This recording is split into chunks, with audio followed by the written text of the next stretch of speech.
my channel. So this is going to be a story time with me, and in this video I am going to be telling you guys the real reason why I had gastric sleeve weight loss surgery. So if you are interested in knowing what's the real reason that I had VSG, then stay tuned. Okay guys, so for all of those who don't know me, so I had gastric sleeve surgery in November 6, 2017. I dealt with being overweight for most of my life. I've always been up and down in weight. I do have PCOS, polycystic ovarian syndrome, which is a hormone disorder that makes it harder for you to lose weight. So on 2017, I've decided to get weight loss surgery. If you are waiting for a very exciting video, then you can just go watch another one of my videos, because this is not going to be the most exciting. This is not going to be a funny video. It is a very hard video for me, and it took me a long time to actually come around to tell you guys this.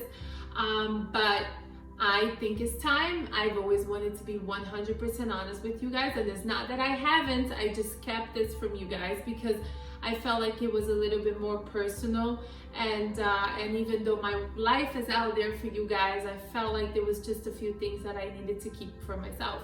But I have gotten to the point that I am ready to share this with you. Okay, so let's get back to 2016. So in 2016, I was determined to lose weight, like most years, like every year for January 1st, your New Year's resolution is to lose weight. So I started working out very hard, and I started exercising and eating right, and I became very active, and I actually started losing some weight, which is not uncommon. Having PCOS, I will lose the weight, but I will gain it back up, and I will lose it and gain it, lose it and gain it. So 2016, it was actually one of my best years being overweight. I was at a very decent point, you know, I was still overweight, but I wasn't extremely overweight. Like I was under 220s, you know, which that was a great weight for me, being that my highest was 270. So I was on a okay size. I thought it was like the best for me. I actually put a two-piece bikini. I'm gonna share that picture with you guys.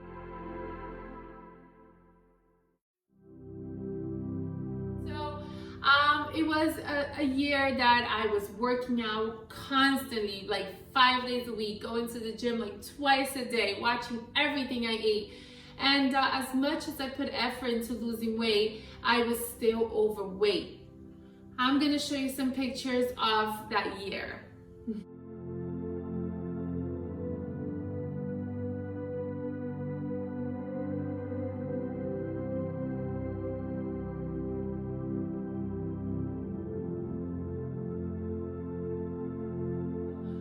For some reason, 2016 was different. It was almost like I had enough of being overweight. I was working so hard, and I just gave my all. I mean, I was working out twice a day. I was like eating clean and depriving myself from parties and from eating things I wasn't supposed, like I was doing it all, and still I wasn't having results. So I became very frustrated with my life. And I'm gonna try to make this video without crying, but if I do, guys, I'm telling you, it was a very hard time of my life. So December 30th, 2016, as most of you guys know, December 31st is my birthday. So on December 30th, I was determined to look my best for December 31st, because I was turning 30, and I wanted to have a new start, and I wanted to have a new life, and I wanted to be a new person. So I worked so hard that year, so hard. And on December 30th, I'm gonna post a picture.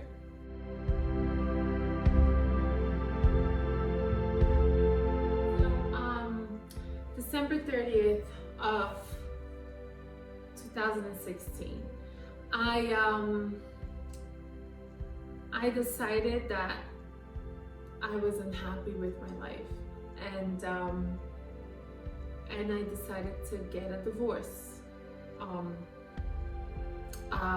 Things were not going well in my marriage, and I blame a lot of it on myself because I was so unhappy with the way I look, and I was so unhappy with the way I felt,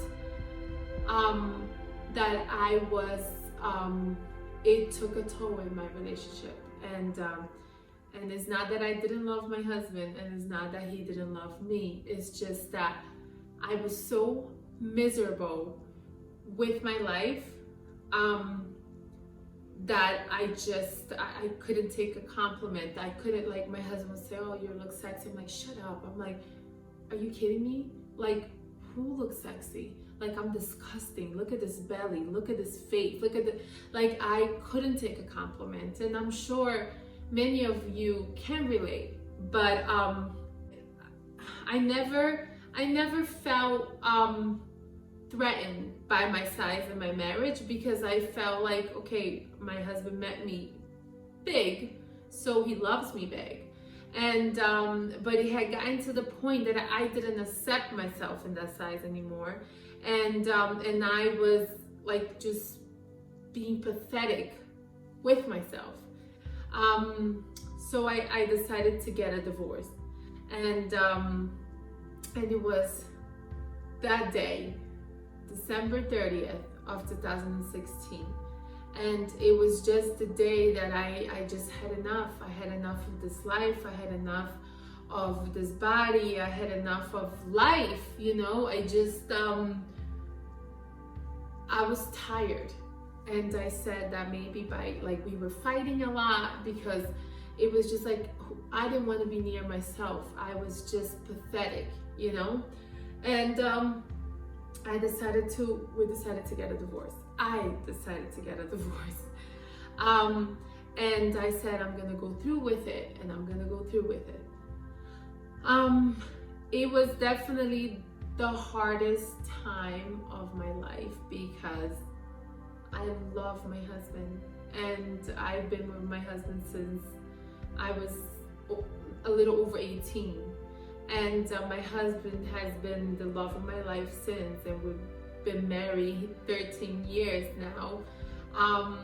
And he is my best friend, but yet I wanted him out of my life. I just felt like maybe I was gonna be happy that way. Maybe, you know, I was tired, I had enough, but little did I know that actually made things worse for me. I mean, I gave up on life.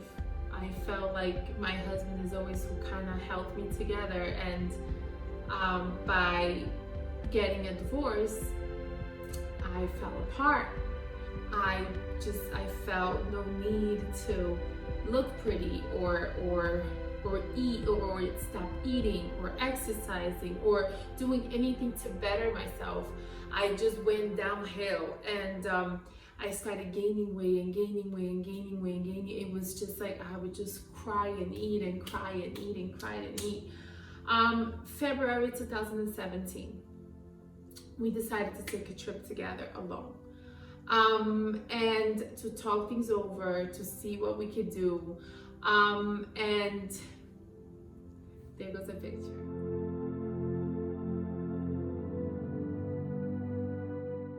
That trip was everything. I mean, was everything for me to know that, what was I thinking? He is the love of my life. He is the father of my kids.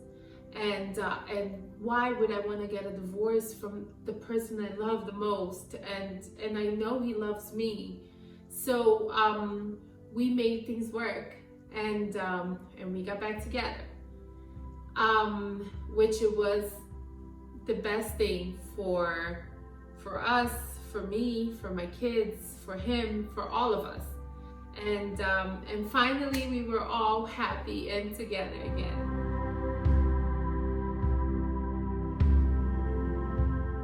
After this trip, we decided to take a family trip, because with all the fighting and the situation we were in, I feel like even the kids were affected, because it was like we weren't talking, and it took a toll on the kids as well. So we took a family trip together, which it was the best trip ever. And I'm gonna post a picture.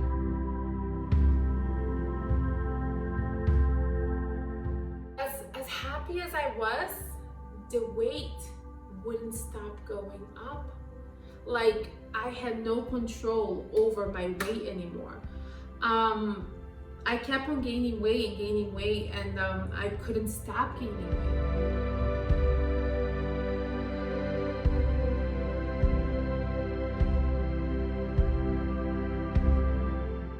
The end of March 2017, I felt very ill.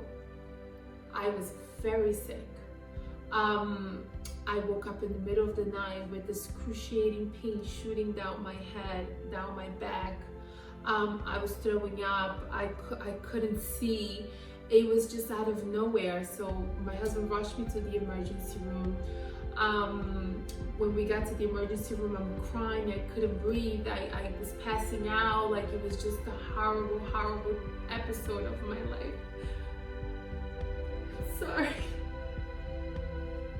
Just thinking of those days, it makes me so emotional. So there I am in the emergency room, and they're trying to figure out what's wrong with me. So they're taking CAT scans, and they're doing MRIs, and they're trying to check my brain, because, you know, something is up. And then they decided to keep me in the hospital, because they knew it was something in the brain, and they had to figure it out. So they kept me in the hospital, and in the hospital I just seemed to be getting worse and worse and worse. Like, I walk into the hospital with excruciating pain on my head, shooting down my back, and I would get dizzy, you know. And at that point in the hospital, I was like passing out from the pain, and I couldn't get up, I couldn't sit down, I just had to be laying flat. And I was just getting worse and worse, and they're running tests and tests and tests and tests on me. And they couldn't figure out what was wrong with me. And they were doing CAT scan, and they were doing spinal taps, and they were doing so many types of tests to see what's going on with me. So I was in the hospital for nearly a month. And it was around Easter time, and I was in the hospital. And I remember when I was in the hospital, and I kept, like, my kids had to be tossed around, you know, like a ping pong. Like, who can watch my kids today? Friends, family. I remember my sister-in-law had to make her daughter miss school so she can come to my house and stay with both of my kids. My husband was back and forth between work and the hospital and home, and it was just such a hard time for our entire family. I feel like my in-law, my sister-in-law, they were all affected by this time, and nobody knew. I remember my husband coming to the hospital one day and telling me, he goes like, "You do so much at home." He goes like, "And now that you're not there," he's like, "the house is falling apart. The kids, you know," he's like, "I don't know what to do with the kids. You know, I have to go to work. I have no food. It's like, they have no food. It's like, I don't know. He's like, I don't know how you do it all. It's like, that's when he realized also how important a mom is at home, how we hold the house together, and as easy as we make it seem, when we're missing, everything falls apart. So I remember my kids came to visit me in the hospital, and they were little at that time, and they were 3 and 4 years old, if I'm not mistaken. And I remember my kids were crying and telling me, "Mommy, you need to come home."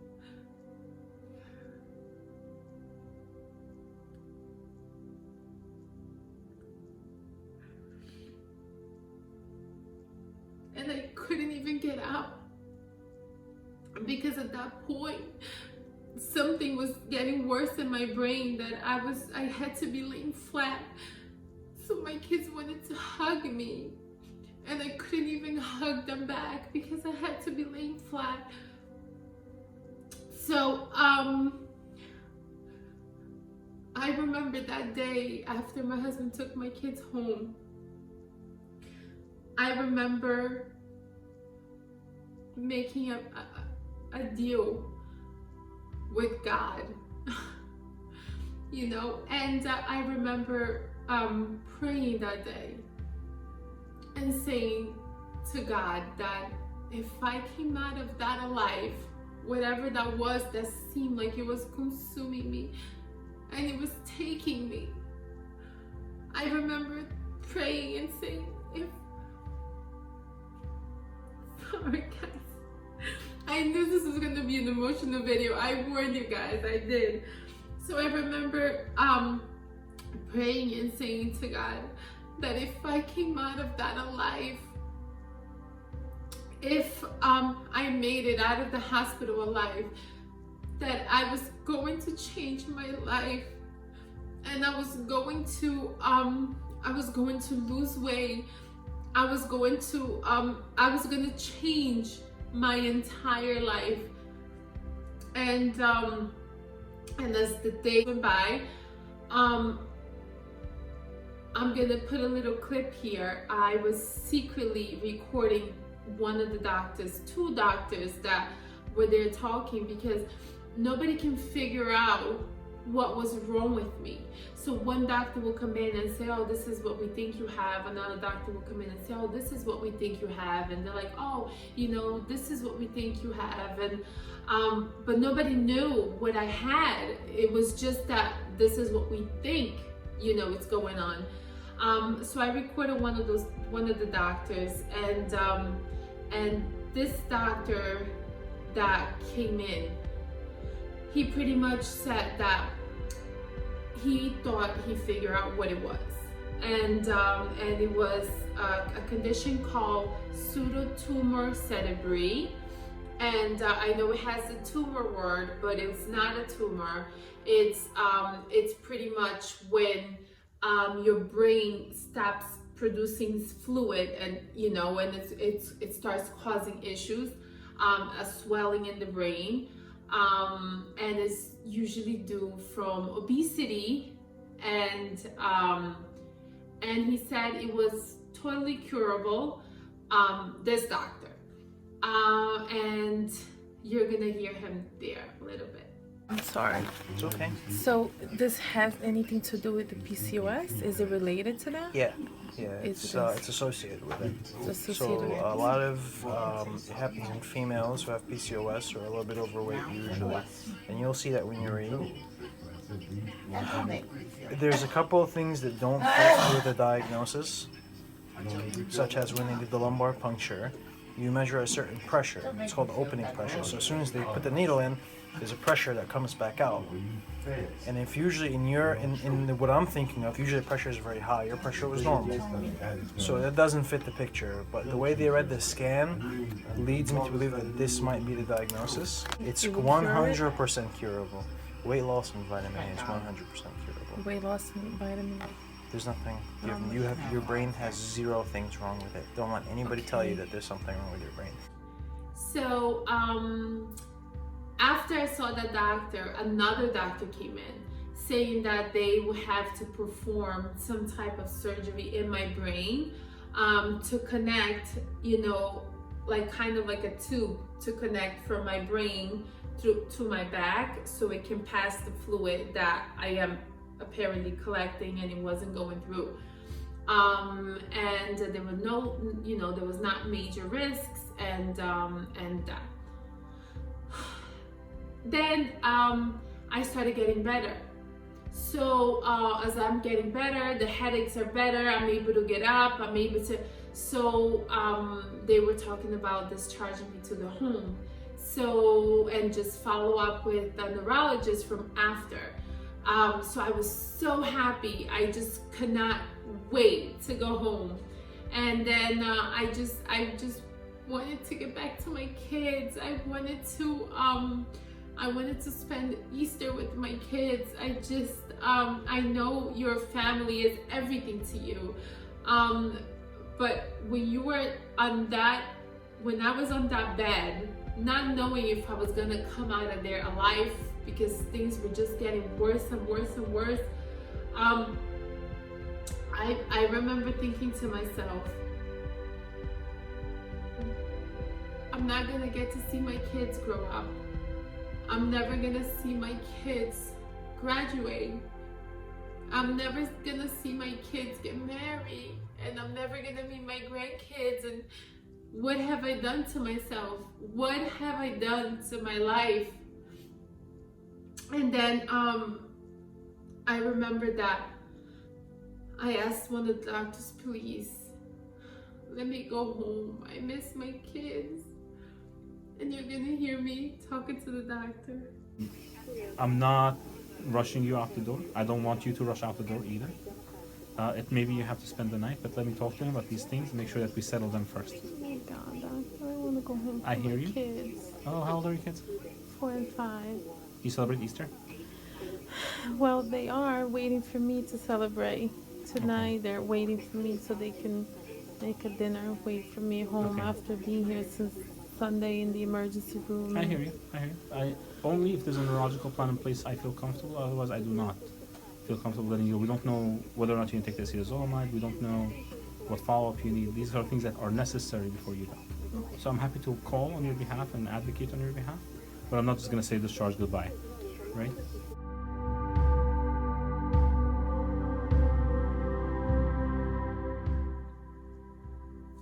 And then after this doctor, we had another doctor come in, and this other doctor said that some more of my tests came in because they took multiple tests and the results were coming back little by little. And this other doctor came in and he said, we found out what it is. And I'm like, okay, at this point, anything was better than nothing. They could have come and tell me you have cancer, you have a tumor, you have whatever. I wanted answers. I wanted something rather than nothing. So he came in and he says, so we tested everything, and according to the test, so you have beginning of MS, multiple sclerosis. So I would have never heard of this prior to that if it wasn't for a movie that I've seen called You Are Not You. This is a movie that I've watched before this all went down. And if you haven't watched the movie, get your tissues and watch that movie. So the only thing that could come up to my mind is that movie. So when the doctor said you have MS, all I can think of is kill me now. And I know there's a lot of medicine, and I know, medicine have advanced and technology has grown, and it's not what it used to be. But I said at the end of the day, I'm gonna end up in the bed like I'm now. I don't want to see my kids this way. I don't want my kids to see me this way. So just kill me now. You know, I'd rather just go now and let them remember the healthy, somewhat healthy mommy that they had, instead of seeing me die slowly. And then like they sent me home. They sent me home to follow up with a neurologist. I went home, and I was just getting worse and worse. The pain was getting worse. I couldn't move the right side of my body. Like, it was just, my face was like tickling. It was just, I was just getting worse and worse. Then it turned out that my husband kept searching for a second, a third opinion, and looking for other doctors to see, you know, what we can do and how can we treat it and make things better.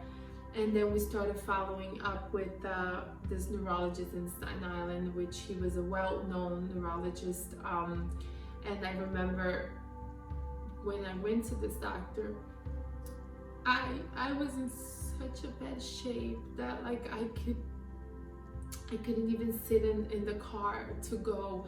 I mean, the pain was excruciating. And I remember we made it into this doctor, and they literally carried me in because I can't walk. And it was the minute he saw me, he was like, okay, how many spinal taps did you have? So I was like, 3, which is a lot. If you guys know, it's like an epidural, worse than an epidural. I had 3 of those that 1 month I was in the hospital. So the doctor was like, okay. He was like, can you stand up straight? I'm like, no. He goes like, can you sit? I'm like, no. And he goes like, well, you're probably leaking, you know, with the spinal tab. One of the spinal tabs probably left you leaking. And this is what's happening. So I'm like, what? Like, at that point, couldn't even think straight because I was in so much pain. So the doctor was like, you're gonna go right now to the emergency room. I'm gonna give you a prescription. They're gonna kind of put like a blood clot to close that leaking spinal tab, and you're gonna feel immediately better. And then we're gonna continue with the treatment. So I went back to the hospital. I got pretty much a 4th spinal tab, which this one was the absolute worst because they're doing the spinal tab, and at the same time they're just looking for where it's leaking. So they're pinching and pinching and pinching and pinching. It's like, that was probably the most excruciating thing I've ever experienced in my entire life. But it was like they finished it, and I was just like, my God, I can get up. Like the pain it's off. It's, you know. And to kind of wrap up this video because it's getting a little too long, it turned out that I had caught a viral meningitis. So there is a different type of meningitis, and a lot of people have died from one type of meningitis. This is not as bad as that meningitis, but this is bad. So it turned out that I had caught this virus. Apparently on this trip to Argentina and back, I caught this virus, which this virus caused a swelling in my brain, which it's what caused my imbalance and is what caused the extreme headaches, the blurry visions. But it's like any other virus, it just takes its course. I mean, it took a good 3 months to get out of my body, and people have had it for 6 months, which is crazy. I can't even imagine people living like that. But it's a virus, and it was able to get off my body, and a lot of the symptoms, it's what led the doctors to think that it could have been MS, or it could have been the pseudotumor cerebri. So all of the symptoms from it are very similar, which it causes the swelling in the brain, the pain, the numbness on the side of the body, and all those things. So thank God that page was able to be closed off my life. So So I would say by July of 2017, I was kind of back to normal. But the kind of back to normal was this.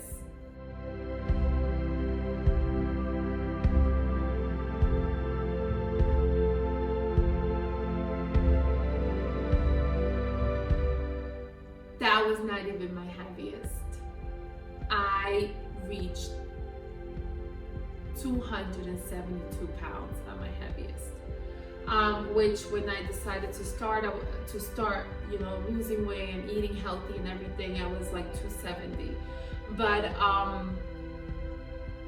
that's where I was after all this and being in the hospital with IV, not moving. After those 2 months of hell that I went through, I almost had to learn how to walk again. Walking from my bed to the bathroom was so painful. So I kind of had to do everything all over again from scratch, like learning how to walk, sitting, getting up, like all those. And also because I was taking some medication for my brain, and I feel like that was like messing me up too. It was just, it was awful, guys. It was awful. But then I felt better. And then when I felt better, I said, I've made a promise in the hospital bed.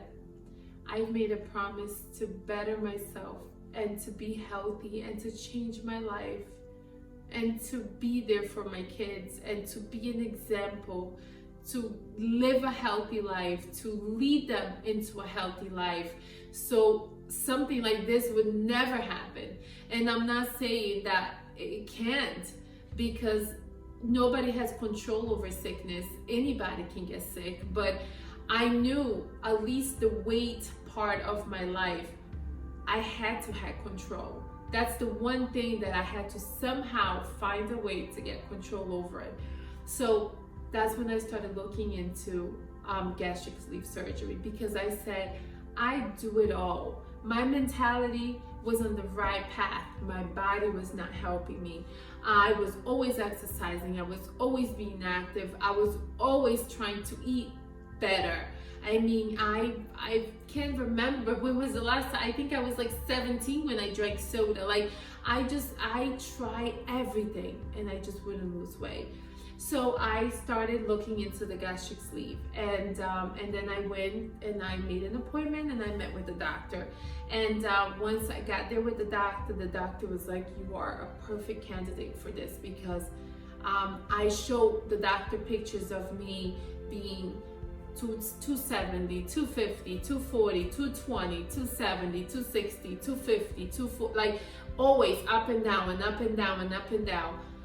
I was constantly working out, I was constantly dieting. I tried everything in my power. So the doctor was like, because of your PCOS, you are a great candidate for this surgery. And the doctor, I remember the doctor saying, and your mind is in the right place. You know why? Because I never said I wanted to be skinny. I never said I wanted to look good. Of course, those are plus, and everybody wants that. But that's not what I wanted. When I went in there, I told the doctor, I want to be healthy for my children. So I was in the hospital and they told me I had MS, they told me I had pseudotumor cerebri, and all those things, they just kept on giving me those things because of my obesity, because of I fit, all the symptoms of that. And I'm like, I don't want to be this way anymore. I don't want to be unhealthy for my children. Just being in the hospital for over a month was more than enough for me to never do it again. And I want to change my life, and I need this tool to help me change my life.